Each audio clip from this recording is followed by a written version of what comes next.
Praise the lord. ప్రభువైన యేసుక్రీస్తు నామములో ఈ ఉదయకాలమందు మీ అందరికీ కూడా ప్రత్యేకమైన వందనాలు తెలియజేస్తూ ఉన్నాం.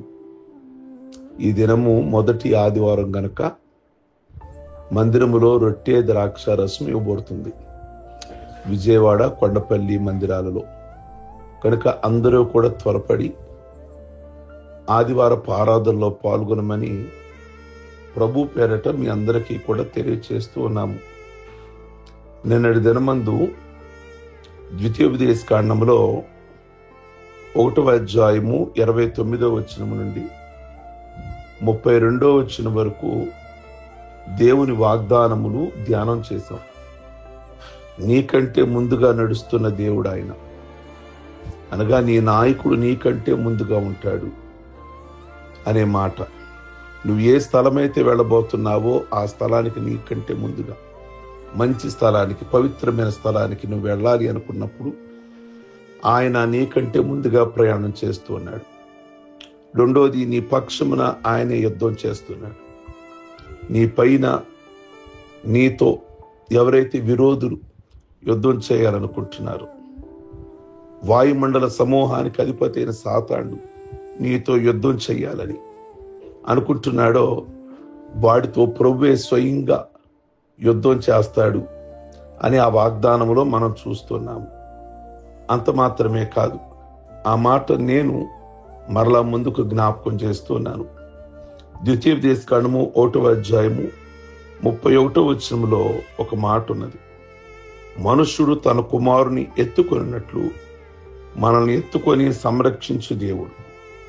ఇది ఎంత గొప్ప వాగ్దానం గమనించారా? మనం చాలా చిన్నవారిగా పసిబిడలుగా ఉన్నప్పుడు మన తల్లిదండ్రులు లేదా బంధువులు ఎత్తుకుని మోస్తారు. మనం పెద్దవారమైన తరువాత వారు మోస్తారా? ఎత్తుకొదేస్తారు, అసహించుకుంటారు. ముదిమి వచ్చే వరకు నేను ఎత్తుకుని వాడు నేనే, తల వెంట్రుకలు నెరిగే వరకు నేను ఎత్తుకుని వాడు నేనే అన్నాడు. సహజంగా మనల్ని ఈ లోకరీత్యా తల్లిదండ్రులు కొన్ని నెలలు, కొన్ని సంవత్సరాలు, ఒక హద్దు ఉంటుంది, ఒక లెక్క ఉంటుంది ఎత్తుకోవడానికి, ముద్దాడడానికి. ఇంకా కాస్త నడక ప్రారంభించిన తర్వాత ఎత్తుకుంటే బాగోదు. ఎత్తుకున్న వారిని తిడతారు, ఆ ఎక్కిన వారిని కూడా తిడతారు. కనుక ఎత్తుకోవడానికి ఎవరు ఇష్టపడరు. కానీ మన ప్రభు అట ఒక వయసుతో నిమిత్తం లేదు.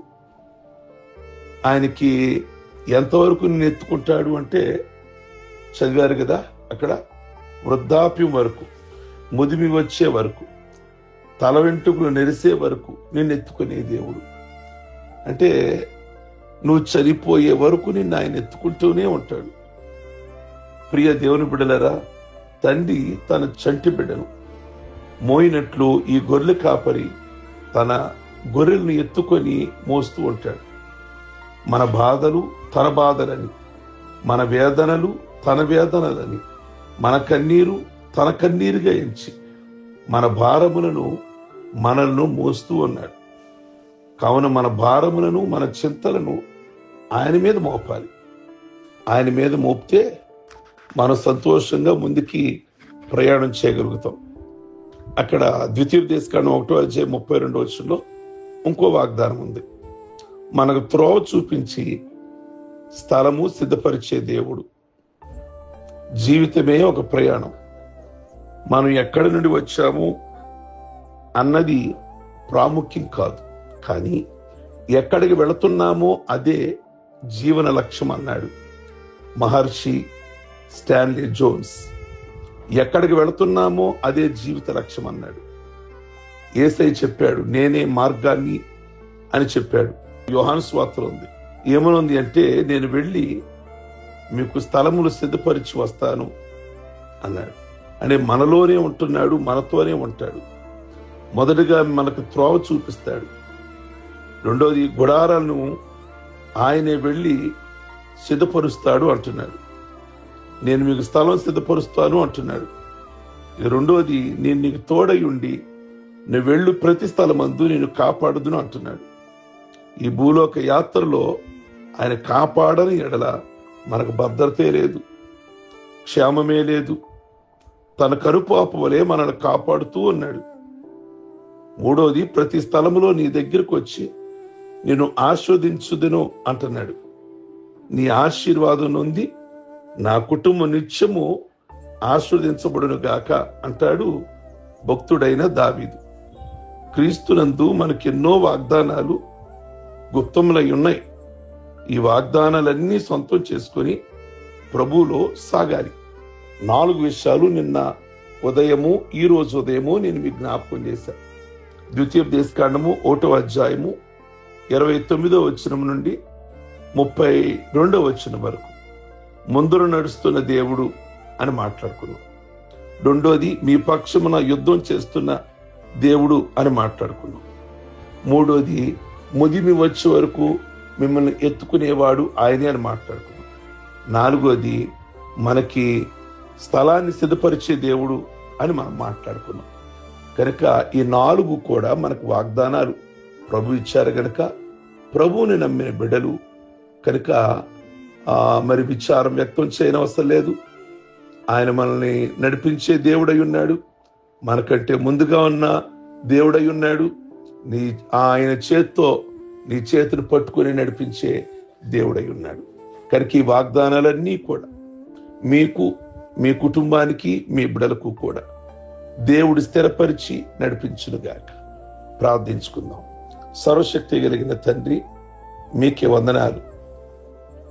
ఈ ఉదయకాలమందు ఈ పునరుద్ధానపు ఆరాధనలో ఈ మాటలు, చెప్పబడిన మాటలు మా అందరికీ కూడా, విన్న ప్రతి ఒక్కరికి కూడా దీవెనకరముగా, ఆశీర్వాదకరముగా ఉంచమని ప్రార్థన చేస్తూ ఉన్నాం.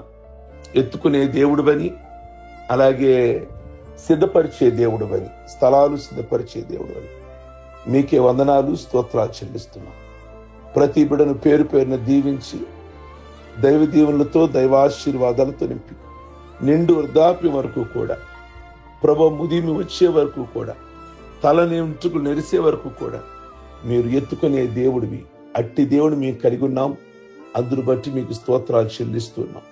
అలాగే ఈ దినమందు పెళ్లి రోజులు, పుట్టిన రోజులు, రక్షణ పొందిన రోజులు చేసుకుంటున్న బిడ్డలందరినీ కూడా దీవిస్తూ, ఆస్వాదిస్తూ ఏ సంబంధమైన పర సంబంధమైన ఆశీర్వాదాలు వారికి, వారి కుటుంబాలలో దయచేయమని, ఇలాంటి పుట్టిన రోజులు, రక్షణ పొందిన రోజులు, ఇలాంటి పెళ్లి రోజులు వారు మరెన్నో చేసుకోవాలని మీ సన్నిధిలో వారి కుటుంబాల కొరకై ప్రార్థిస్తున్నాం తండ్రి. మీకు స్తోత్రం.